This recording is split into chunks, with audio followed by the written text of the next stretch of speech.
A gente vai detalhar aqui agora, nós mostramos como pode haver uma investigação por crimes de guerra no Tribunal Penal Internacional, na Corte de Haia. A gente vai trazer agora uma explicação, falando de maneira bastante simples, como funciona uma arma de guerra, uma arma que poderia ser enquadrada num crime de guerra. A gente conhece as bombas que explodem de uma só vez e tem o seu efeito. Agora imagina uma bomba que traz dentro de si pequenos explosivos. Essa seria uma das munições em uso pelas tropas russas na Ucrânia. Essa é uma acusação ucraniana contra os russos. Nós temos uma ilustração para explicar como ela funciona. Depois de lançada de um avião ou de um canhão, ainda no ar, ela se fragmenta e você vai ver a explosão que vai acontecer e ela solta essas milhares, centenas de pequenas bolas. Tudo isso é bomba.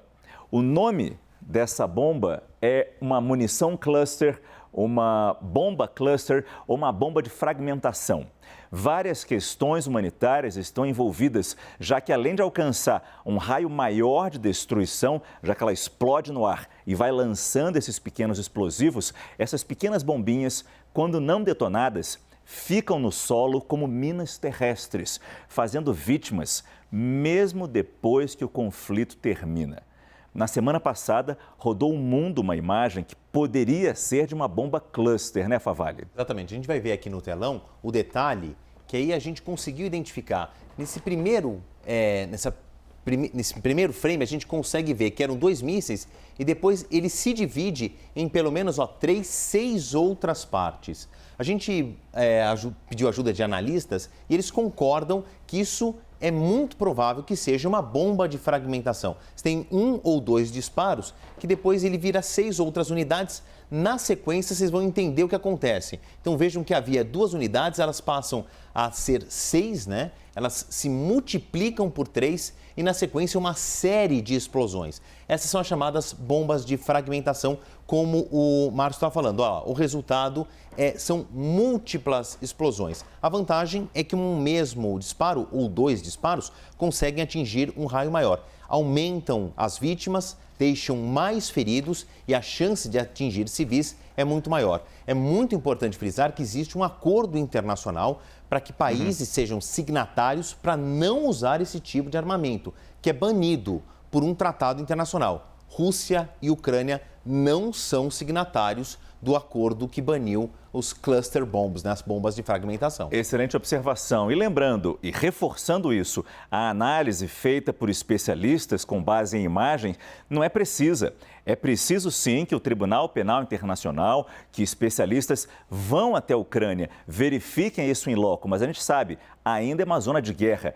É difícil fazer essa investigação. Mais uma vez eu agradeço Marcelo Favalli. Ou seja, temos bombas com uma capacidade de impor dor, sofrimento, combinadas a alvos civis. Para leigos isso é crime, crime de guerra. A gente vai detalhar agora como o Tribunal Penal Internacional poderá fazer essa análise para chegar a uma conclusão.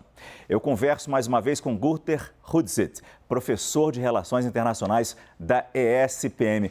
Professor Günter, muito obrigado mais uma vez pela sua presença com a gente. Boa noite. Começar falando das armas, professor. Deve ser uma tentação para alguns generais de exércitos poderosos usar tamanho poder de fogo, mas a gente viu o efeito entre civis.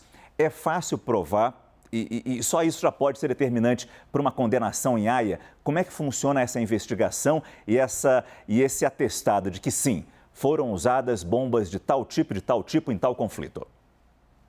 Boa noite, Márcio. Boa noite a todos que nos assistem. Não é fácil, porque como você bem colocou, precisa ter acesso à localidade em que foi usado.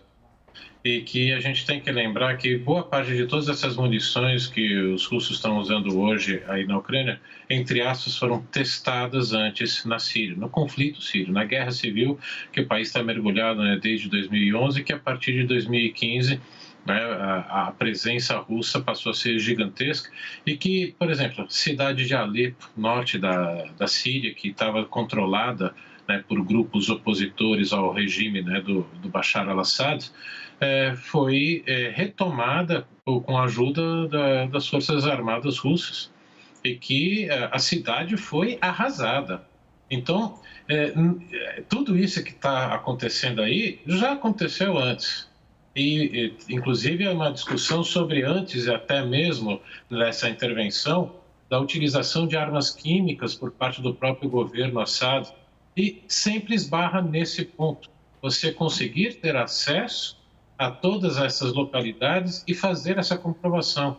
Então, infelizmente, eu não tenho muita perspectiva de que isso ocorra, não. Porque é de se imaginar que essas investigações têm que ser rápidas, porque as testemunhas podem morrer, as provas podem se perder no meio da guerra. Mas o tribunal diz, professor, que vai analisar, no caso agora da Rússia com a Ucrânia, vai analisar todas as ações russas na Ucrânia, não há 12 dias, desde o começo deste conflito, mas desde 2013, 2014. Aí eu pergunto, por que isso, professor? Quanto tempo leva para uma apuração assim? Olha, depende de caso a caso, principalmente de algumas armas que podem se deteriorar mais rapidamente. Você não vai ter acesso a esse tipo de comprovação. Você ter algumas outras que perduram mais no campo, até essas bombas clusters, elas até, como você falou, vão ficar espalhadas até como certas minas terrestres. Elas podem ainda, entre aspas, sobreviver ao tempo, né? Então, tentar ir atrás disso é para você mostrar um certo padrão de ação em que o governo russo tem utilizado, né, para reforçar o que seria só uma suspeita. Ao mesmo tempo, professor, e é muito doloroso lembrar disso, no fim de semana eu vi uma postagem de um correspondente internacional. Ele mostrava a foto de 3 jovens ucranianos. A legenda falava 3 jovens ucranianos de 18 anos. Eles tinham armas do exército nas mãos. E, segundo essa postagem, esses jovens tiveram 3 dias de treinamento para aprender a operar um rifle e seguir para o fronte. Alguns especialistas dizem que isso também seria capaz de colocar o presidente Volodymyr Zelensky, presidente da Ucrânia, também como um criminoso de guerra. O senhor concorda com isso, professor?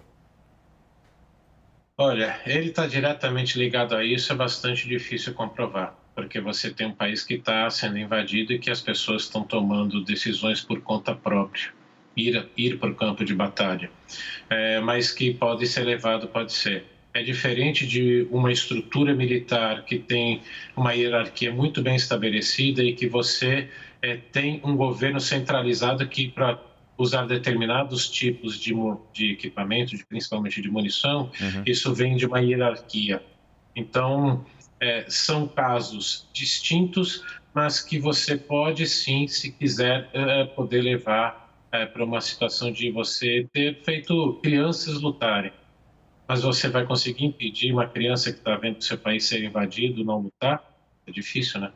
São os dramas de uma guerra e o professor Gunther Hudzit, de Relações Internacionais da ESPM, nos ajuda a entender isso um pouco melhor. Não a aceitar, mas a entender. Professor, muito obrigado mais uma vez pela sua participação aqui na CNN Brasil, no nosso CNN Prime Time. Boa noite para o senhor. Eu que agradeço. Boa noite a todos.